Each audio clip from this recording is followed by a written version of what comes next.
Una vez más, charlas con Cenino a partir de esta hora con nosotros aquí en la realización del programa y también con el profesor Cenino y también dirigido este espacio a los televidentes. Profesor, bienvenido. Es un gusto saludarles a usted y a toda su audiencia, con mucho gusto. Pues profesor, hemos orientado a la audiencia del programa de charlas con Cenino sobre distintos temas de los que usted conoce que están dirigidos a la superación personal, al tema de la educación, al mejor formamiento de la mente en las personas. Y anteriormente habíamos hablado de un tema interesante que hoy quiere usted desglosar un poco a la audiencia.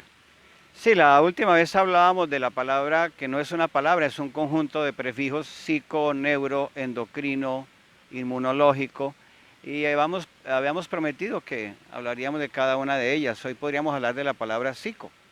Precisamente vamos a contarle a los televidentes a esta hora cuál es la significación, qué quiere decir psico, que lo acostumbramos siempre a escuchar en tantas situaciones, con tantos profesionales, psicología, psicoterapeuta, psicológicamente equilibrado y demás. Y entonces aquí está la explicación del profesor Cenino con ustedes sobre lo que es la palabra psico.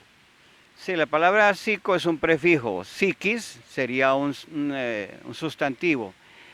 Desde la antigua Grecia ya se hablaba de neuma, porque quiere decir como aire, como gas, como que no se sabe dónde está, pero psico quiere decir mente. Todo lo que tenga que ver con la mente tiene como prefijo psico, psicología, psicoterapeuta, psicosis, etcétera. La verdad es difícil, hoy en pleno siglo XXI es muy difícil ubicar en qué sitio está el alma, en qué sitio está realmente esa parte neuma.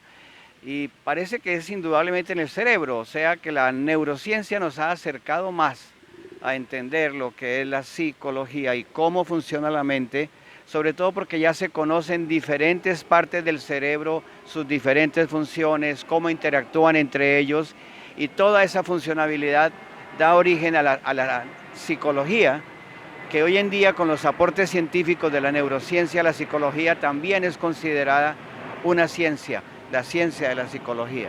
Profesor, es decir, cuando a uno en un consultorio, a un doctor en el hospital o en alguna cita médica le dicen que le van a hacer un psicoanálisis, ¿qué le están diciendo a esa persona? Bueno, la palabra psicoanálisis tiene más que ver con análisis, con terapia, con consulta de psiquiatra o psicólogo.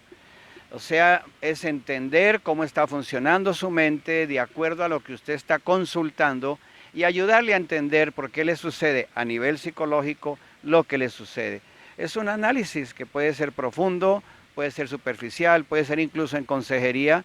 Es tratar de entender qué tiene la persona para ayudarle a que entienda lo que tiene y darle una consejería o darle unas pautas para que mejore lo que en ese caso estén tratando. Y finalmente, profesor Cenino, en este espacio de charlas con Cenino que semanalmente presentamos a los televidentes y que además nos gusta que ustedes nos puedan sugerir algunos temas, algunas orientaciones del profesor Cenino, escribiéndole a su correo electrónico cdecarlosninoconsejo@gmail.com. El mejor medio de contacto de los televidentes con el profesor Cenino es a través de su correo electrónico cninoconsejo@gmail.com. ¿Qué otras anotaciones, profesor, podemos hacer a la teleaudiencia de lo que significa la palabra psico? Podría decir en términos generales que todos los seres humanos de una forma o de otra deberíamos saber qué es psicología. Es decir, deberíamos entender y saber psicología. Tal vez no a nivel universitario y aprender como profesión la psicología, pero si todos entendemos todo lo básico de la psicología, nos conoceremos mejores a nosotros mismos, seremos mejores ciudadanos y tendremos una vida más feliz, más placentera, sin necesidad de pensar que la psicología es algo muy complicado. No, es simplemente entender qué funciones tiene la mente, entender qué reacciones tiene, qué son las emociones, qué son las diferentes sustancias químicas que se puedan producir en un estado mental o en otro. Pues profesor, muchas gracias por estar con nosotros en Con este mucho gusto. espacio y desde luego seguiremos muy atentos a otras orientaciones a nuestros televidentes en este espacio de charlas con Cenino que semanalmente presentamos a los televidentes. Con mucho gusto.